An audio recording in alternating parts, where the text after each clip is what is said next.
why you should be very careful with conspiracy theories.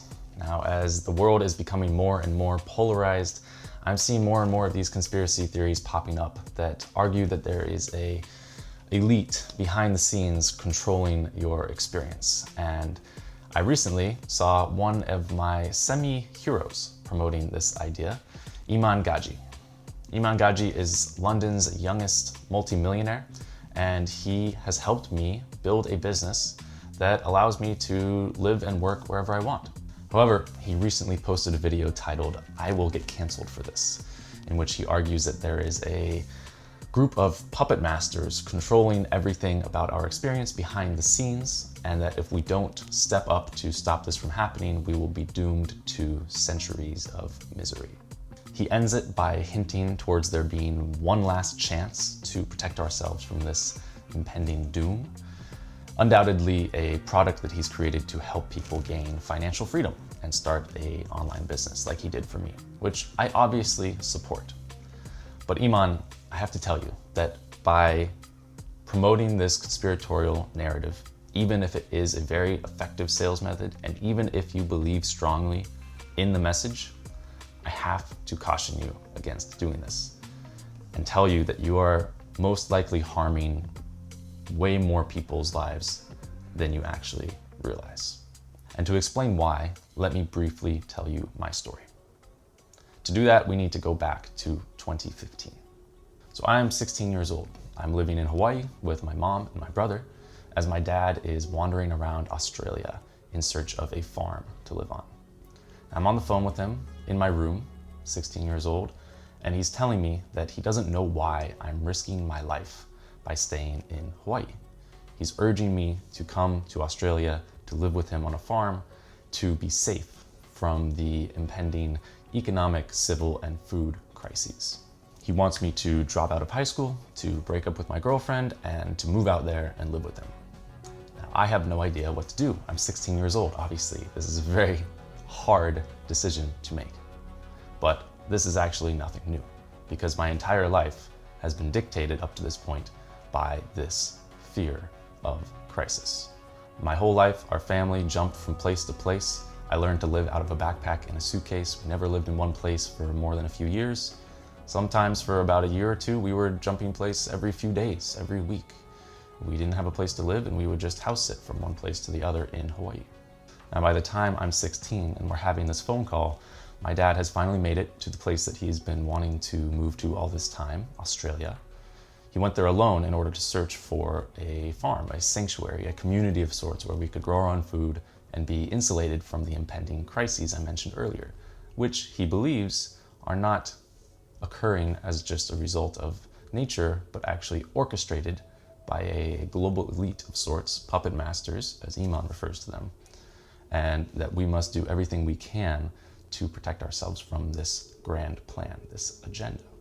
So at 16 years old, when he's asking me to move to Australia with him, I still do believe my dad. I believe that he is onto something, that he has a degree of understanding and truth that other people have not realized. And therefore, I don't know what to do.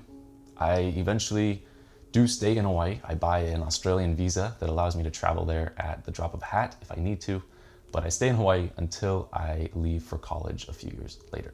My struggle, however, does not end at college. I am constantly living in fear that my dad is right. I'm thinking, if there is a food crisis, will the dining hall have enough food to feed me? If there is a civil outbreak and civil unrest, will this neighborhood be safe, or will I be in danger?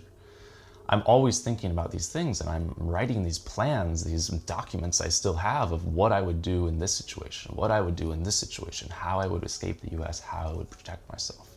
This is when I'm now probably 18, 19 years old. So you can imagine my paralysis then when the pandemic finally breaks out. I think, this is it.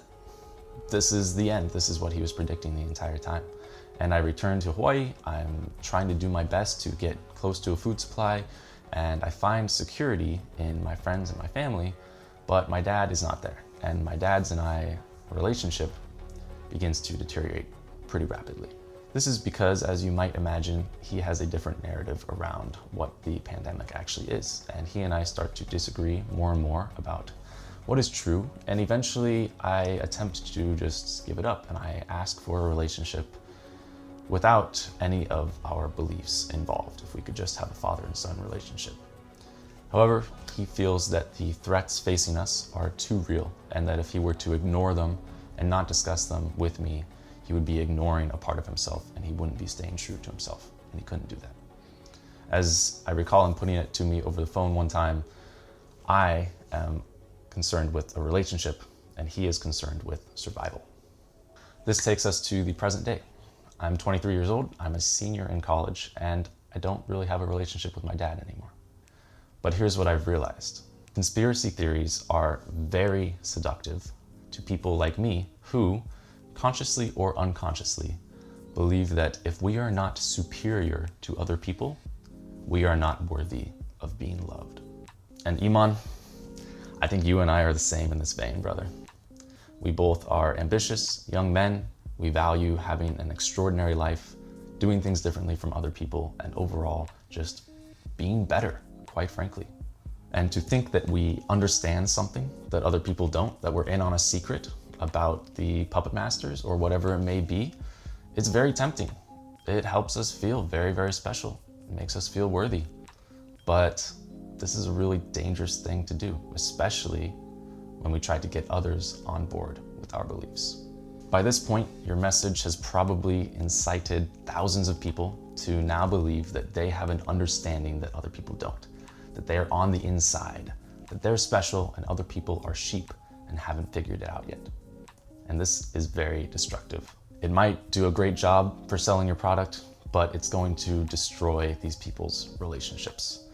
How many stories do you hear now of people not even be able to have conversations with their family members, yours truly included, because of a difference in opinion? So my message to you, Iman, is be very honest with yourself about why these conspiracy theories are so attractive. And try to go deeper than just you value truth, you value freedom, or you value justice. All of these might be true. They are true for me. But we are very, very bad at explaining why we do things or we believe certain things. I therefore encourage you to be honest with yourself and investigate your own psyche and see if there are grains of truth to my realizations in your experience. Do you also feel a need for superiority over other people? Do you need to be different or better to deserve love? Are you interested in truth or being right? Maturity is realizing that the seductive belief that we have something figured out that other people don't, and that therefore puts us above them, is deceptive and dangerous to ourselves and others. Instead, as Aristotle said, we must realize that the more you know, the more you realize you don't know.